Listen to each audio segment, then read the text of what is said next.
3 ತಿಂಗಳಿಂದ ಸ್ಕೆಚ್ ಅಲ್ಲಾಹ್ನ ಹೆಸರಲ್ಲಿ 600 ಕೋಟಿ ಲೂಟಿ ಐಎಂಎ ಮಹಾವಂಚನೆ ರಾಜ್ಯ ಸರ್ಕಾರಕ್ಕೆ ಮೊದಲೇ ಗೊತ್ತಿತ್ತ ಆರ್ಬಿಐ ಎಚ್ಚರಿಸಿದ್ರು ರಾಜಕೀಯ ಪ್ರಭಾವದಿಂದ ಬಚಾವಾದ್ನ ಇದೇ ಈ ಹೊತ್ತಿನ ಫೋಕಸ್ 18 ಸೈತಾನ್ ಕಿ ದೋಖಾ ನಾನ್ ಶರ್ಮಿತಾ ಶೆಟ್ಟಿ ಅದು 3 ತಿಂಗಳ ಮಹಾ ಸ್ಕೆಚ್ ಐಎಂಎ ಕಂಪನಿಯ ಮಾಲೀಕ ಮನ್ಸೂರ್ ಸಾಕ್ಷಾತ್ ಅಲ್ಲಾಹ್ನ ಹೆಸರಲ್ಲಿ ಬರೋಬ್ಬರಿ 600 ಕೋಟಿ ಲೂಟಿ ಮಾಡಿದ್ದಾನೆ ಅನ್ನೋ ಆರೋಪ ಕೇಳಿಬಂದಿದೆ ಹಾಗಾದ್ರೆ ಐಎಂಎ ಮಹಾವಂಚನೆಯ ಸುಳಿವು ಸರ್ಕಾರಕ್ಕೆ ಮೊದಲೇ ಸಿಕ್ಕಿತಾ ಆರ್ಬಿಐ ಎಚ್ಚರಿಸಿದ್ರು ಸರ್ಕಾರ ಯಾಕೆ ಎಚ್ಚೆತ್ತುಕೊಂಡಿರಲಿಲ್ಲ ಸುಮಾರು 50,000 ಜನರಿಗೆ ಮಕ್ಮಲ್ ಟೋಪಿ ಹಾಕಿರೋ ವಂಚಕ ಮನ್ಸೂರ್ ಎಲ್ಲಿದ್ದಾನೆ ರಾಜಕೀಯ ಪ್ರಭಾವದಿಂದಲೇ ಎಸ್ಕೇಪ್ ಆದ ಮನ್ಸೂರ್ ಸೈತಾನ್ ಕಿ ಮಹಾ ದೋಖಾ ನಡೆದಿದ್ದಾದ್ರೂ ಹೇಗೆ ಗೊತ್ತಾ ತೋರಿಸ್ತೀವಿ ನೋಡಿ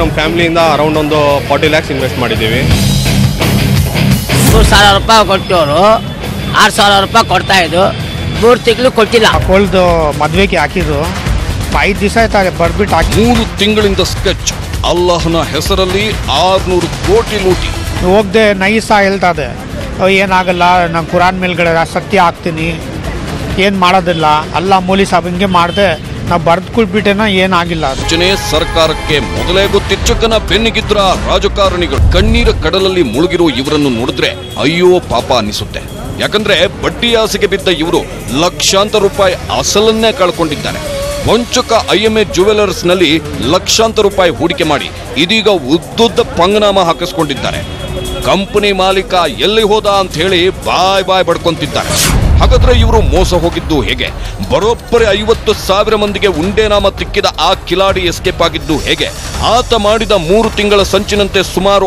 600 ಕೋಟಿ ಎಗರಿಸಿದ್ದು ಹೇಗೆ ಈ ಮಹಾ ವಂಚನೆಯ ಸುಳಿವು ರಾಜ್ಯ ಸರ್ಕಾರಕ್ಕೆ ಮೊದಲೇ ಗೊತ್ತಿದ್ರೂ ಸರ್ಕಾರ ಸುಮ್ಮನಿದ್ದಾದ್ರೂ ಯಾಕೆ ಈ ಎಲ್ಲ ಕುತೂಹಲಕಾರಿ ಪ್ರಶ್ನೆಗಳಿಗೆ ಒಂದೊಂದಾಗಿ ಉತ್ತರ ತೋರಿಸ್ತೀವಿ ನೋಡಿ 10,000 ಮಂದಿಗೆ ಉಂಡೆನಾಮ ಕೋಟಿ ರೂಪಾಯಿ ವಂಚನೆ ಮಾಡಿದ್ದ ಹಾಗೆ ಐಎಂಎ ಬೆಂಗಳೂರಿನ ಶಿವಾಜಿ ನಗರದಲ್ಲಿರೋ ಒಂದು ಜ್ಯುವೆಲ್ಲರಿ ಕಂಪನಿ ಈ ಕಂಪನಿಯ ಮಾಲೀಕ ಮೊಹಮ್ಮದ್ ಮನ್ಸೂರ್ ಖಾನ್ 2006ರಲ್ಲಿ ಆರಂಭವಾದ ಈ ಜ್ಯುವೆಲ್ಲರಿ ಕಂಪನಿ ಒಳ್ಳೊಳ್ಳೆ ಆಫರ್ಗಳನ್ನ ಕೊಡೋ ಮೂಲಕ ಜನರನ್ನ ತನ್ನತ್ತ ಸೆಳೆದಿತ್ತು ಆನಂತರ ತಮ್ಮಲ್ಲಿ ಹಣ ಹೂಡಿಕೆ ಮಾಡಿದ್ರೆ ಹೆಚ್ಚು ಬಡ್ಡಿ ಕೊಡ್ತೀವಿ ಅಂತ ನಂಬಿಸಿತ್ತು ಇದರಿಂದ ಸಾರ್ವಜನಿಕರು ಕೋಟ್ಯಾಂತರ ರೂಪಾಯಿ ಹೂಡಿಕೆ ಮಾಡಿದ್ರು ಆರಂಭದಲ್ಲಿ ಹೂಡಿಕೆ ಮಾಡಿದ ಹಣಕ್ಕೆ 3-4% ಬಡ್ಡಿ ಸಿಗ್ತಾ ಇತ್ತು ಆನಂತರ ಅದು 7%ಗೆ ಏರಿಕೆ ಆಗಿತ್ತು ಹೀಗೆ ಅದು ಯಾವಾಗ ಐಎಂಎ ಕಂಪನಿಯಲ್ಲಿ ಹಣ ಹೂಡಿಕೆ ಮಾಡಿದ್ರೆ ಹೆಚ್ಚು ಬಡ್ಡಿ ಬರುತ್ತೆ ಅನ್ನೋದು ಗೊತ್ತಾಯ್ತು ಆಗ ಮತ್ತಷ್ಟು ಜನ ಇಲ್ಲಿಗೆ ತಾವು ಬಂದು ಕಷ್ಟಪಟ್ಟು ಕೂಡಿಟ್ಟ ಹಣವನ್ನ ಹೂಡಿಕೆ ಮಾಡುತ್ತಿದ್ರು ಇಂಟ್ರೆಸ್ಟಿಂಗ್ ವಿಚಾರ ಏನಂದ್ರೆ ಐಎಂಎ ಜುವೆಲರ್ಸ್ ನಲ್ಲಿ 90% ಹೂಡಿಕೆ ಮಾಡಿರೋದು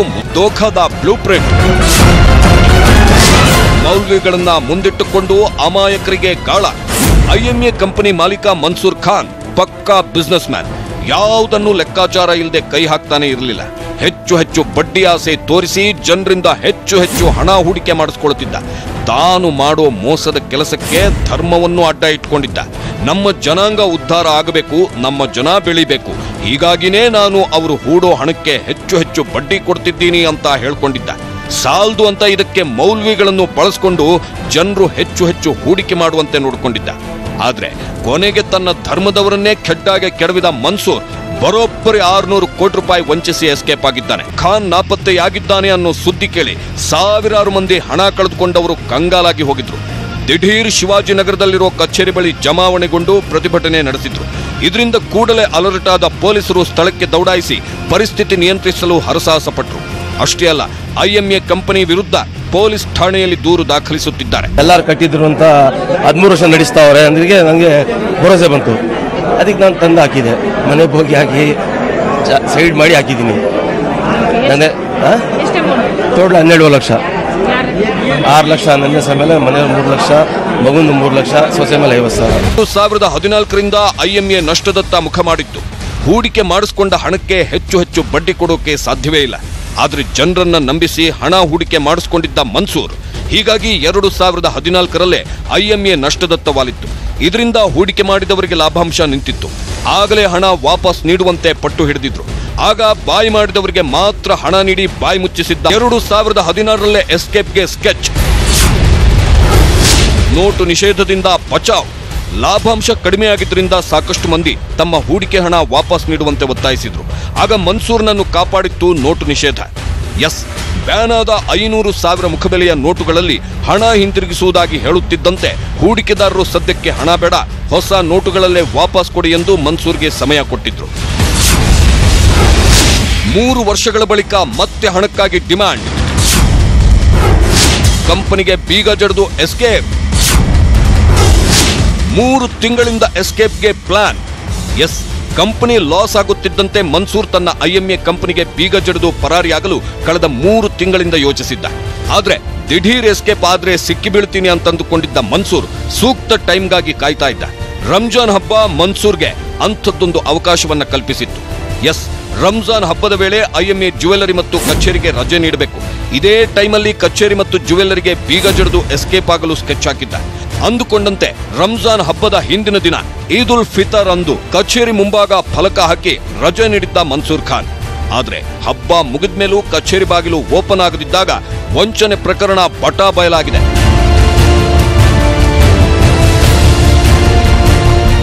ತಿಂಗಳಲ್ಲಿ ಮಾಡಿದ್ದು 1 ತಿಂಗಳು ಬಂತು ಪೇಮೆಂಟ್ ಅಷ್ಟೇ. ಮಾರನೇ 7ನೇ ತಿಂಗಳಲ್ಲಿ ಬರುತ್ತೆ ಅಂತ ಹೇಳಿ ಇವ್ರ ಬ್ಯಾಂಕ್ ಒಂದು ಬುಕ್ ಕೊಟ್ಟಿದ್ದಾರೆ.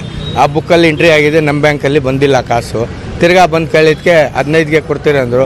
ಅದರಿಂದ ಕೇಳಿದೆ 25ಗೆ ಕೊಡ್ತೀರಿ ಅಂದರು. 25ರಿಂದ 5ನೇ ತಾರೀಕು ಹಬ್ಬ ಆಗ್ಬಿಡಲಿ, 5ನೇ ತಾರೀಕು ಅಂತು. ಆದಮೇಲೆ ಅದರಿಂದ ಏನಾಗಿಲ್ಲ. ಆತ್ಮಹತ್ಯೆಯ ನಾಟಕವಾಡಿದ್ನ ಮನ್ಸೂರ್, ಕಂಪನಿಗೆ ಬೀಗ ಜಡಿದಿರೋ ಮನ್ಸೂರ್ ದೇಶ ಬಿಟ್ಟಿದ್ದಾನೆ ಅನ್ನೋ ಆರೋಪಗಳಿವೆ. ಆದ್ರೆ ಕಳೆದ ಸೋಮವಾರ ಮನ್ಸೂರ್ ಧ್ವನಿ ಇರೋ ಒಂದು ಆಡಿಯೋ ಪೊಲೀಸ್ ಆಯುಕ್ತರ ಕೈ ಸೇರಿದೆ. ಅದರಲ್ಲಿ ನಾನು ಆತ್ಮಹತ್ಯೆ ಮಾಡ್ಕೊಂತಿದ್ದೀನಿ ಅನ್ನೋ ಮಾಹಿತಿ ಇದೆ. ಜೊತೆಗೆ ಶಾಸಕ ರೋಷನ್ ಬೇಗ್ಗೆ 400 ಕೋಟಿ ರೂಪಾಯಿ ಕೊಟ್ಟಿರೋ ಬಾಂಬ್ ಕೂಡ ಸಿಡಿಸಿದ್ದಾನೆ. ಅದನ್ನ ನೀವು ಒಮ್ಮೆ ಕೇಳಿಸ್ಕೊಂಡ್ಬಿಡಿ. To the Commissioner of Police, Bangalore.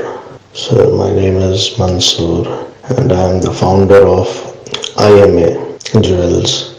जब ये मैसेज आप सुन रहे होंगे, by that time मुझे यकीन है मैं इस दुनिया में नहीं रहूँगा. I have decided to end my life. Sir, मैंने बड़ी मेहनत से 12-13 साल में ये कंपनी को खड़ा किया, लेकिन जो सेंट्रल गवर्नमेंट का करप्शन है और जो स्टेट गवर्नमेंट का करप्शन है और ब्यूरोक्रेट्स को, मैं सबको, पॉलिटिशियंस को, ब्यूरोक्रेट्स को, सबको ब्राइब करते करते और ब्राइब करने की वजह जो रॉन्ग इंफॉर्मेशन पे सब मुस्लिम पॉलिटिशियंस जो पीएमओ ऑफिस से लेके हर किसी को, आरबीआई को, सबको रॉन्ग इंफॉर्मेशन दिए.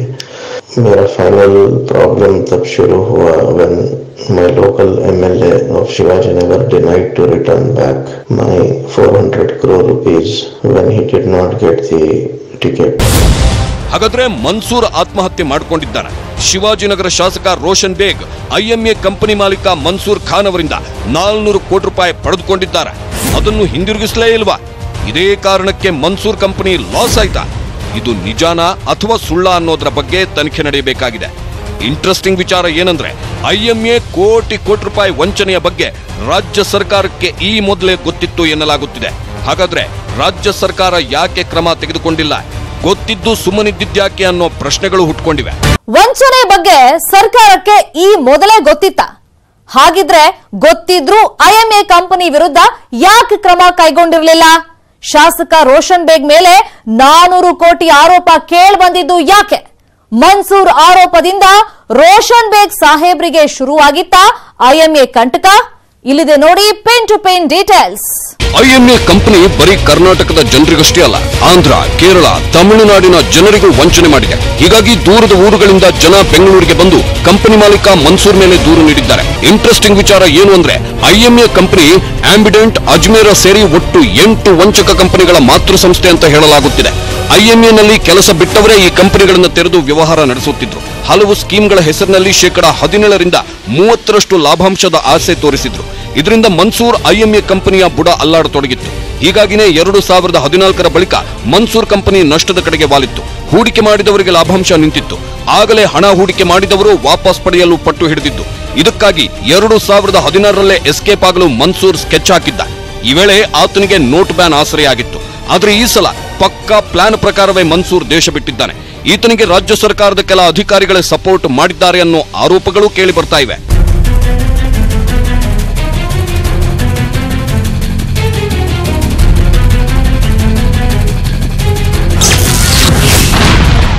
ಎರಡು ವರ್ಷದ ಹಿಂದೆ ಐಎಂಎ ಮೇಲೆ ಐಟಿ ದಾಳಿ. ಆಗ ಪತ್ತೆಯಾಗಿತ್ತು ದಾಖಲೆ ಇಲ್ಲದ 250 ಕೋಟಿ ಹಣ. ಎಸ್, 2 ವರ್ಷದ ಹಿಂದೆಯೇ ಐಎಂಎ ಕಂಪನಿ ಮೇಲೆ ಐಟಿ ಅಧಿಕಾರಿಗಳು ದಾಳಿ ನಡೆಸಿದ್ರು. ಆಗ ದಾಖಲೆ ಇಲ್ಲದ 250 ಕೋಟಿ ರೂಪಾಯಿ ಪತ್ತೆಯಾಗಿತ್ತು. ಹೀಗಾಗಿ 60 ಕೋಟಿ ರೂಪಾಯಿ ತೆರಿಗೆ ವಸೂಲಿ ಮಾಡಿದ್ರು ಐಟಿ ಅಧಿಕಾರಿಗಳು. ಅಷ್ಟೇ ಅಲ್ಲ, ಐಟಿ ಅಧಿಕಾರಿಗಳು ಆಗಲೇ ಮನ್ಸೂರ್ನ ದೋಖಾ ಸ್ಕೀಮ್ ಬಗ್ಗೆ ಸರ್ಕಾರಕ್ಕೆ ಮಾಹಿತಿ ನೀಡಿದ್ರು. ಆದ್ರೂ ಸರ್ಕಾರ ಮತ್ತು ಪೊಲೀಸ್ ಇಲಾಖೆ ಕೈಕಟ್ಟಿ ಕೂತಿತ್ತು. ಹೀಗಾಗಿನೇ ಈಗ ಹಲವಾರು ಕೋಟಿ ವಂಚಿಸಿ ಮನ್ಸೂರ್ ಎಸ್ಕೇಪ್ ಆಗಿದ್ದಾನೆ. ಆರ್ಬಿಐ ಕೂಡ ಸರ್ಕಾರವನ್ನ ಎಚ್ಚರಿಸಿತ್ತು. ಅದ್ಯಾವಾಗ ಐಎಂಎ ವಂಚನೆ ಹೆಚ್ಚಾಯಿತೋ ಆಗ ಆರ್ಬಿಐ ಕೂಡ ರಾಜ್ಯ ಸರ್ಕಾರವನ್ನು ಎಚ್ಚರಿಸಿತ್ತು. ಇದರಿಂದ ಎಚ್ಚೆತ್ತುಕೊಂಡಿದ್ದ ಸರ್ಕಾರದ ಮುಖ್ಯ ಕಾರ್ಯದರ್ಶಿ ಡಿಜಿ ಜೊತೆ ಸಭೆ ನಡೆಸಿದ್ರು. ಆನಂತರ ಐಎಂಎ ಕಂಪನಿ ಹಣವನ್ನು ಹೂಡಿಕೆ ಮಾಡುತ್ತಿದೆಯಾ ಅಂತ ಹೇಳಿ ಸಿಐಡಿ ಆರ್ಥಿಕ ಅಪರಾಧ ವಿಭಾಗದ ಡಿಜಿ ಆಂತರಿಕ ತನಿಖೆಯನ್ನು ನಡೆಸಿದ್ರು. ತನಿಖಾ ವರದಿಯನ್ನು ಆಧರಿಸಿ ರಾಜ್ಯ ಸರ್ಕಾರ ಕ್ರಮಕ್ಕೂ ಮುಂದಾಗಿತ್ತು ಅಂತ ಹೇಳಲಾಗುತ್ತೆ. ಆದರೆ ಅರೆಸ್ಟ್ ಆಗೋ ಮೊದಲೇ ಐಎಂಎ ವಂಚಕ ಕಂಪನಿಯ ಮಾಲೀಕ ಮನ್ಸೂರ್ ಖಾನ್ ದೇಶ ಬಿಟ್ಟಿದ್ದಾನೆ. ಹಾಗಾದ್ರೆ ಅರೆಸ್ಟ್ ಆಗೋ ಮಾಹಿತಿ ಲೀಕ್ ಆಗಿದ್ದ ಹಾಗೆ ರಾಜ್ಯ ಸರ್ಕಾರದ ಕೆಲ ಅಧಿಕಾರಿಗಳೇ ಮನ್ಸೂರ್ಗೆ ಸುದ್ದಿ ಮುಟ್ಟಿಸಿದ್ರ ಅನ್ನೋ ಅನುಮಾನಗಳು ಹುಟ್ಕೊಂಡಿವೆ.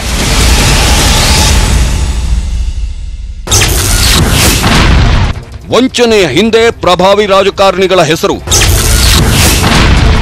ರೋಷನ್ ಬೇಗ್ಗೆ ಮನ್ಸೂರ್ ಕೊಟ್ಟಿದ್ನ 400 ಕೋಟಿ. ಒಂದು ಅಂದಾಜಿನ ಪ್ರಕಾರ ಐಎಂಎ ಕಂಪನಿ ಜನರಿಗೆ ಬರೋಬ್ಬರಿ 1600 ಕೋಟಿ ರೂಪಾಯಿ ವಂಚನೆ ಮಾಡಿದೆ. ಆದ್ರೆ ಇದರಲ್ಲಿ 400 ಕೋಟಿ ರೂಪಾಯಿಗಳನ್ನು ಶಾಸಕ ರೋಷನ್ ಬೇಗ್ಗೆ ನೀಡಿರೋದಾಗಿ ಮನ್ಸೂರ್ ಆಡಿಯೋದಲ್ಲಿ ಹೇಳ್ಕೊಂಡಿದ್ದಾನೆ. ಇದ್ರ ಜೊತೆಗೆ ಬೆಂಗಳೂರಿನಲ್ಲಿ 500 ಕೋಟಿ ರೂಪಾಯಿ ಆಸ್ತಿ ಇದೆ, 30,000 ಕ್ಯಾರೆಟ್ ವಜ್ರ ಮತ್ತು ಚಿನ್ನವಿದೆ ಅಂತ ಮನ್ಸೂರ್ ಹೇಳ್ಕೊಂಡಿದ್ದಾನೆ. ಇದೆಲ್ಲವನ್ನು ತೆಗೆದುಹಾಕಿ ನೋಡಿದ್ರೂ ಮನ್ಸೂರ್ ಮೇಲೆ ಇನ್ನೂ 600 ಕೋಟಿ ರೂಪಾಯಿ ವಂಚನೆ ಆರೋಪ ಕೇಳಿ ಬರುತ್ತಿದೆ ಅನ್ನೋ ವಿಶ್ಲೇಷಣೆಗಳಿವೆ. ಅಷ್ಟಕ್ಕೂ ಮನ್ಸೂರ್ನದ್ದು ಅಂತ ಹೇಳಲಾಗೋ ಆಡಿಯೋದಲ್ಲಿ ಏನಿದೆ ಗೊತ್ತಾ? लेकिन पैसे वापस देने की बजाय उस बंदे ने जो है ऑफिस पे राउडीज और लोगों को भेजना शुरू किया to make problem in the office, और घर पे भी लोगों को भेजना शुरू कर दिया जो मेरे लिए और मेरी फैमिली के लिए जान का खतरा था. तो मुझे मेरी फैमिली को बैंगलोर के किसी विलेज में खरीदने उनको छुपाना पड़ा है, और मैं बैंगलोर में ही हूँ, साउथ बैंगलोर में. लेकिन जब तक आप ये वीडियो ऑडियो सुन रहे होंगे मैं इस दुनिया से जा चुका रहूँगा. सर, ये ऑडियो बनाने की एक ही वजह है, मेरे पास तकरीबन 500 करोड़ वर्थ प्रॉपर्टीज हैं बैंगलोर में, और 30,000 कैरेट डायमंड्स हैं और गोल्ड भी है. आप प्लीज उन सबको सेल करके आपकी कस्टडी में लेके जिन जिन इन्वेस्टर्स को पैसा देना है वो प्लीज दे दीजिए. लेकिन by the time you are listening to this, I am gone from this world. मैं पता नहीं, मुझे 5 करोड़ है और लोकल MLA शिवाजी नगर के पास मेरे पैसे हैं. आप प्लीज वो पैसे भी वापस लेके पब्लिक को दे दीजिए. ಹೀಗೆ ರೋಷನ್ ಬೇಗ್ಗೆ ನಾನು 400 ಕೋಟಿ ರೂಪಾಯಿ ಕೊಟ್ಟಿದ್ದೇನೆ ಅನ್ನೋ ಆರೋಪ ಕೇಳಿ ಬರ್ತಾ ಇದ್ದಂತೆ ಇತ್ತ ಈ ಆರೋಪವನ್ನ ರೋಷನ್ ಬೇಗ್ ನಿರಾಕರಿಸಿದ್ದಾರೆ. ಇನ್ನು ಅದ್ಯಾವಾಗ ಐಎಂಎ ಕಂಪನಿಯಿಂದ ಮುಸ್ಲಿಮರಿಗೆ ವಂಚನೆಯಾಗಿದೆ ಅಂತ ಗೊತ್ತಾಯ್ತೋ ಆಗ ಅಲ್ಪಸಂಖ್ಯಾತ ಶಾಸಕರು ಸಚಿವರು ಅಲರ್ಟ್ ಆಗಿದ್ದಾರೆ. ತಮ್ಮದೇ ನಿಯೋಗ ಕಟ್ಕೊಂಡು ಗೃಹ ಸಚಿವರನ್ನ ಭೇಟಿ ಮಾಡಿದ್ದಾರೆ. ತಪ್ಪಿತಸ್ಥರು ಯಾರೇ ಆಗಿರಲಿ ಎಫ್ಐಆರ್ ದಾಖಲಿಸಿ ಎಸ್ಐಟಿ ತನಿಖೆ ನಡೆಸಿ ಈ ಪ್ರಕರಣವನ್ನು ಸಿಸಿಬಿ ಮತ್ತು ಸಿಐಡಿ ತನಿಖೆಗೆ ಒಳಪಡಿಸಿ ಅಂತ ಹೇಳಿ ಗೃಹ ಸಚಿವರಿಗೆ ತಿಳಿಸಿದ್ದಾರೆ. ಇದರಲ್ಲಿ ಯಾರಿದ್ದಾರೆ ಯಾರು ಮುಲಾಜೆ ನೋಡ್ದಂಗೆ ಯಾರನ್ನ ಹಿಂದ್ಗಡೆ ನಾವು ಎಷ್ಟು ಹಣ ಪವರ್ ಇರಲಿ ಇದು ಮಾಡಿ ಪ್ರಾಪರ್ಟಿಗಳು ಕಾನ್ಫಿಡೆನ್ಸ್ ಅಂತ ತಗೊಂಡು ನಾವು ನಮ್ಮ ಇದ್ರಲ್ಲಿ ತಗೊಂಡು ಆಮೇಲೆ ಬೇಕಾದ್ರೆ ಆಗಿಲ್ಲ ಅಂದ್ರೆ ಸಿಬಿಐ ತನಿಖೆ ಈ ಪಬ್ಲಿಕ್ ಕೊಟ್ಟಿದ್ದಾರೆ, ಬಹಳ ಜನಕ್ಕೆ ದುಡ್ಡು ಕೊಟ್ಟಿದ್ದಾರೆ, ಅವರು ಹೇಳ್ಕೊಂಡಿದ್ದಾರೆ ಇಂಥ ಕಡೆ ಕೊಟ್ಟಿದ್ದಾರೆ. ಆ ತನಿಖೆ ಒಳಗಡೆ ಗೊತ್ತಾಗ್ಬಿಡ್ತದೆ ಯಾರ್ಯಾರು ಕೊಟ್ಟಿದ್ದಾರಲ್ಲ, ಯಾರನ್ನ ಇಲ್ಲಿ ಆ ದುಡ್ಡು ರಿಕವರಿ ಆಗಬೇಕು, ಅವ್ರ ತಪ್ಪಿಗೆ ಶಿಕ್ಷೆ ಆಗಬೇಕು. ಇದರಲ್ಲಿ SIT ಇಂದ ಆಗಿಲ್ಲ ಅಂದ್ರೆ ಸಿಬಿಐ ತನಿಖೆ ಕೊಡಬೇಕಂತ ನಮ್ಮ ಮನವಿ. ಇನ್ನು ಇತ್ತೀಚೆಗೆ ಲೋಕಸಭಾ ಚುನಾವಣಾ ಫಲಿತಾಂಶ ಹೊರಬಿದ್ದ ಬೆನ್ನಲ್ಲೇ ರೋಷನ್ ಬೇಗ್ ಪಕ್ಷದ ಹಿರಿಯ ನಾಯಕರಾದ ಸಿದ್ದು, ದಿನೇಶ್ ಗುಂಡೂರಾವ್ ಮತ್ತು ಕೆಸಿವಿ ವಿರುದ್ಧ ಗರಂ ಆಗಿದ್ರು. ಕಾಂಗ್ರೆಸ್ ಉಸ್ತುವಾರಿ ಕೆಸಿ ವೇಣುಗೋಪಾಲ್ ಅವರನ್ನು ಬಫೂನ್ ಅಂತ ಟೀಕಿಸಿದ್ರು. ಹೀಗಾಗಿ ರೋಷನ್ ಬೇಗ್ ಮೇಲೆ ಈಗ ಕೇಳಿ ಬಂದಿರೋ ಆರೋಪವನ್ನ ವೇಣುಗೋಪಾಲ್ ಸಿಕ್ಕಾಪಟ್ಟೆ ಸೀರಿಯಸ್ ಆಗಿ ತೆಗೆದುಕೊಳ್ಳಬಹುದು. ರೋಷನ್ ಬೇಗ್ಗೆ ತಕ್ಕ ಪಾಠ ಕಲಿಸಲು ಕೈಪಡೆ ಮಾಸ್ಟರ್ ಪ್ಲಾನ್ ಹೆಣಿಬಹುದು ಅನ್ನೋ ವಿಶ್ಲೇಷಣೆಗಳಿವೆ.